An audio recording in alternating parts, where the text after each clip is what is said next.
lafiya da mara lafiya. Hannu ya fara sauka, Allahu akbar, ka sauke hannu sai ka sauke gwiwa. Wasu na cewa wannan in ba matasa irin mu ba irin ku malam, kaga mu ne zamu iya sauke abin nan, kaga akwai nauyi ka sauka da gwiwa, yawwa ka gani, sannan hannu. Da haka wannan ya fi dacewa da tsarin shari'ar musulunci na sauƙaƙawa, shine hannu ya fara sauka, Allahu akbar, sai a sauke hannu sai gwiwa ta biyo baya. Kaga zai fi daidai da tsoho da yaro da mara lafiya. To inda ka sauke shi ba anan zaka bar shi ba, sai ka matsa da shi, sai ka sa kanka a tsakanin hannu, sujjada kenan. In an lura na yi sujjada da abubuwa guda 7. Na farko kafata nan, in an lura gabas take kallo, ba haka ne da ita ba, ba kuma haka ne da ita ba, kafe ta nan, yan yatsun wannan guda 10 suna kallon gabas har yanzu dai, su ma alƙibla suke kallo har yanzu. To in na sa su a haka, kaga nan shine abin da za a gani, shine abu na biyu. Sannan nan ga gwiwoyi na biyu, in an hada 4 ga gwiwa akan ƙasa, to sai tafukan hannu su ma biyu 6 kenan, to sai in ɗora su haka. To a tsakanin hannayen wannan zan sa fuskata. Akwai masu sa su a baya sai su haka, akwai masu gaba da su sai su haka, akwai masu sa su a gefe su yi dafe kamar dafe. To sai ka sa su a tsakiya, sai ka sa kanka a tsakani, kamar yadda dama da za ka tashi a tsaye a haka kake. To sai ka sa su a tsakiya, sai ka sa fuskarka a tsakiya, sannan a tabbatar goshi da hanci suna taɓa ƙasa. Goshi da hanci sun taɓa ƙasa. Akwai wanda za ka ga goshinsu ne kaɗai yake taɓa ƙasa, hancin baya kaiwa ƙasa. To sai a tabbatar goshi da hanci ya taɓa ƙasa, banda baki. Dama in hanci ya taɓa ƙasa, baki ai ba zai kai ba, sai in an takura shi sosai. To baki ba so ya taɓa ƙasa.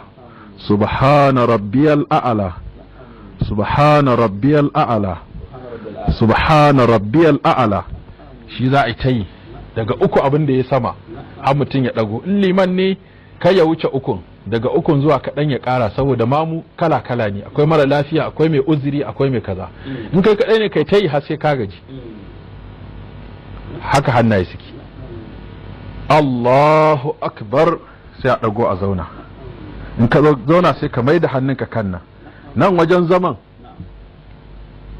wannan kafar ta hagu ita ce za a zauna a kanta, ita wannan ta dama tana nan a yadda take. Wasu kan ce ba laifi ai haka tsakanin zaman tahiya, ka kafa kafafuwanka ka zauna a kai, ko ka kafa wannan kafar ka zauna a kai, saboda ba tahiya za ka yi ba, zama ne tsakanin sujjada. To in kai wannan ba sauri za ka koma sujjada ba, sai ka ce rabbi ghfirli warhamni wa'afini wahdini warzuqni, aƙalla kafa ɗaya tsakanin sujjada da sujjada. Da akwai wanda da yayi sujjada yayi haka, kafin ya zauna kama akan wuta yake, sai ga ya sake koma. A'a, sai ka zauna. Wani ya ce dan Mas'ud yana koya musu sallah, idan ya zauna tsakanin sujjada da sujjada sai ka ɗauka mantawa saboda daɗewar da yake. Sai wannan rabbi ghfirli warhamni wa'afini wahdini warzuqni, kusan duk abin da kake roƙo Allah ya baka ya shigo cikin abu 5 din nan. Ka ce rabbi ghfirli, Allah kai min gafara, warhamni, Allah ka ji kaina, warzuqni, Allah kai min arziki, wa'afini, Allah ka ban lafiya, wahdini, Allah ka shirye da ni. Me rage mutum a duniya? Ga gafara, ga rahama, ga shiriya, ga lafiya, ga arziki. Amma mutum duk ba zai roƙi wannan ba, sai ya sauri ya koma. To sai in ka ɗago ka zauna, sai ka nutsu, zama kuma baka kantare gaba ba, baka kantare ba, baka jirkice dama ko ka jirkice hagu ba. Sai dai in baka da lafiya, wannan har dogara mutum sai yayi. Rashin lafiya ba abin da baya jawowa, saboda larura ce. Amma lafiyar kalau sai ka zauna sosai. Rabbi gifirli warhamni wa'afini wahdini warzuqni, ka nutsu, sai ka koma sujjada ta biyu kai yadda kai farko. Allahu akbar, subhana rabbiyal a'la, subhana rabbiyal a'la, subhana rabbiyal a'la. In kai sai ka dago, to wannan shine raka'a ɗaya wanda ita mutum zai ta nanatawa a ta biyu a ta uku a ta hudu, sai dai in ya zo zaman tahiya to da yake duk kowace sallah tana da zaman tahiya biyu in banda asuba, to wasu malaman sun ce duk zaman iri ɗaya zai, amma sun ce a'a zaman tahiya na farko mutum zai sa kafarsa ne ya kafa wannan ya zauna akan wannan, ya zauna akan ta hagu ya kafe ta dama. A zama na biyu kuma sai ya zame kafar hagun sai ya zauna akan duwawunsa bangaren hagun dai haka zai yi. Wannan kafa kuma zai iya barinta a kafe, sannan zai iya kwantar da ita ya haka, kwantar da ita ta kwanta tana kallon a kudu kenan ko yawwa, kwantar da ita tana kallon kudu zai iya yin haka, shine zama ta baya abin da za a gani kenan. Ta gaba kuma hannayensa waɗannan sai ɗora su akan gwiwarsa ko ɗora akan cinya, duk wanda ya a cikin biyun yayi, aka su zo kan gwiwa ko su zo kan cinya.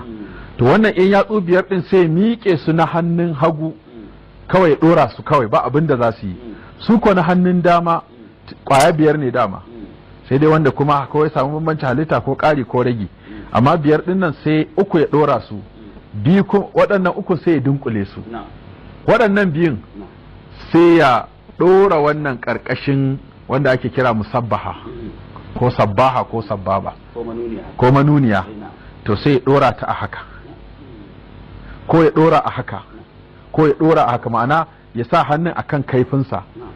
Wasu ko sukan ce a kifa shi haka ya zama a tsaye, shi dai wannan yana kallon gabas, ko kuma a kwantar da shi a haka ya zama kan tsinin hannun ake kallo haka, kan wato kaifin hannun ake kallo. To wajen kadawa ko ya bar shi a haka yana tahiya, ko kuma ya dinga kada shi sama da ƙasa. Wasu kan ce wasu kan kada shi haka da haka gaba da yamma, wasu kan kada shi haka gabas sama da ƙasa, wasu kuma sukan girgiza shi kawai suke yi, saboda duk an zo fassarar taharik ne. In an ce girgiza ya za ka yi, wani zai dinga karkada, wani zai dinga sama da ƙasa, wani zai dinga gaba da yamma, duk kalman girgiza wacce da ta ɗauki waɗannan ma'anonin ta sa aka samu wannan, amma ba laifi wannan duk wanda aka yi. To lokacin yana at-tahiyyatu lillah, az-zakiyatu lillah, at-tayyibatu salawatu lillah, السلام عليك أيها النبي ورحمة الله وبركاته، السلام علينا وعلى عباد الله الصالحين، أشهد أن لا إله إلا الله وحده لا شريك له وأشهد أن محمدا عبده ورسوله. wannan shine tahiya daya daga cikin nau'in tahiya wajen guda shida. Wannan da muka karanta ita ce ta zo a muwadda daga Umar bin Khattab, Allah ya kara masa yarda. Amma akwai ruwayan Nana Aisha, akwai ruwayan Abdullahi dan Mas'ud, akwai ruwayan Abdullahi dan Mas'ud, akwai ruwayan Abdullahi dan Abbas, akwai ruwayan Abdullahi dan Umar, akwai ruwayoyi daban-daban. Duk dai wanda ya tabbata tahiya ce mutum ya haddace yayi ta a matsayin tahiya tayi. Daga nan sai salatin Annabi sallallahu alaihi wasallama, Allahumma salli ala Muhammadin وعلى آل محمد كما صليت على إبراهيم وعلى آل إبراهيم إنك حميد مجيد وبارك على محمد وعلى آل محمد كما باركت على إبراهيم وعلى آل إبراهيم إنك حميد مجيد. to wasu na cewa tahiyar farko za a yi salatin annabi ko ba za a yi ba, amma abinda aka fi so hatta tahiyar farko ita ma a yi mata wato salatin annabi ya fi. to in aka yi wannan an yi tahiyar farko kenan, to sai a tashi a sake yin irin abin da aka yi a raka'a biyun na farko. To zama shi wannan na ƙarshe kafin a tafi wajen tahiyyar nan na kan ga waɗansu gaba ɗaya da hannayen guda biyu suke haka, waɗansu kuma suna haka akan sallah ana haka, shi an ji sai gani haka. Za mu zo wannan cewa akwai masu yin da hannu biyu, to da hannu ɗaya ake, daga yau su kula da kyau, da hannu ɗaya ake yi. Wannan kuma akwai in an gama buga hannunsa haka, za mu zo dabbobi guda shida da annabi sallallahu alaihi wasallam ya hana koyi da su a sallah. To daga ciki akwai buga hannu kamar yadda wato doki yake yi da jelarsa, in ka koma jelar doki ta baka ga yana ta watsa ta haka fir fir fir, to annabi sallallahu alaihi wasallam ce kakku yadda doki yake, in kun gama tahiya ku dinga buga hannayenku haka kamar yadda doki yake yi. Mutum ya gama tahiya ba sai ya daki hannunsa da sauransu ba, ba sai yayi wani haka da ake ta yi ba, doki ne yake yin wannan. To in an zo zama na ƙarshe sai a zame kafa a zauna a haka, wanda daga shi za a yi sallama.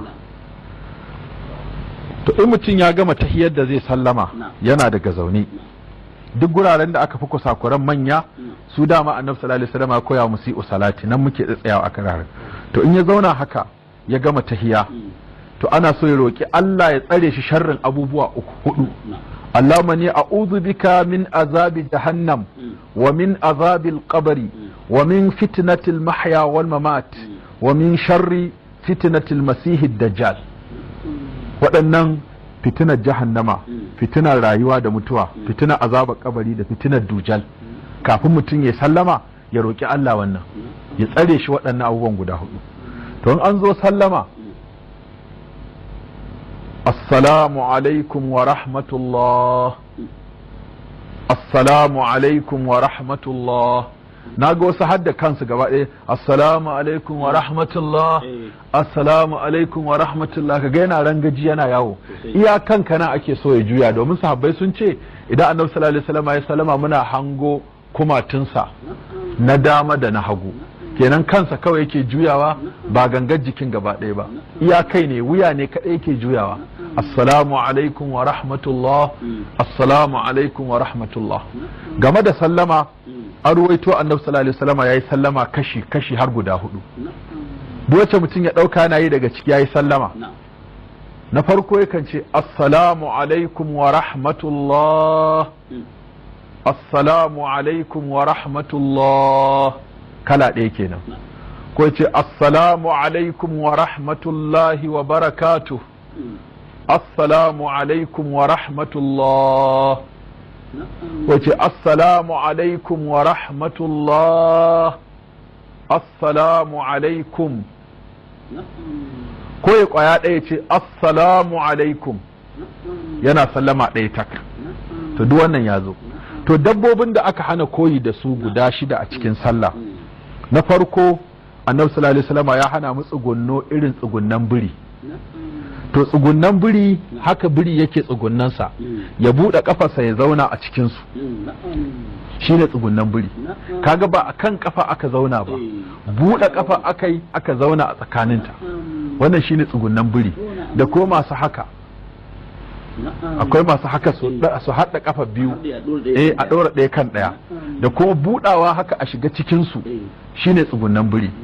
To wannan dabba ta farko da aka hana mu koyi da ita. Dabba ta biyu, kada mu shimfiɗa hannunmu irin na kare ko zaki. Akwai masu sujada a haka, ka ganan sun shimfiɗa sangalalan hannunsu a ƙasa, maimakon iya tafi da ake bukata sai ka ga sangalalan nan ya kwanta,